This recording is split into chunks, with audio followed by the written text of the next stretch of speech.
It was great at the OHDSI European Symposium. We were able to hold a full-day workshop on how to conduct a network characterization study across the OHDSI community.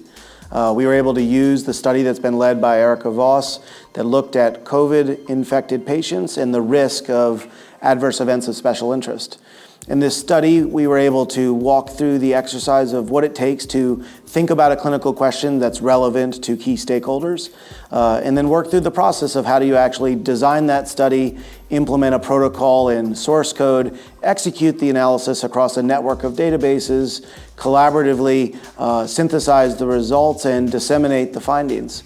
And what I appreciated about this workshop, it was an opportunity for people to not only see a study and the results that we think have clinical impact, but also to really understand the process of what it takes to walk through research across the OHDSI community.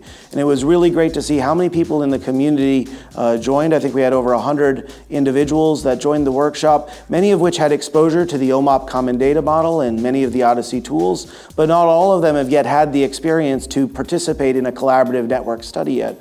And it was really great to see so much excitement from individuals who are looking forward to that opportunity to bring their research question, contribute to developing study packages, being a data partner that can contribute evidence to a study, or collaboratively interpreting results and getting them out there to improve public health.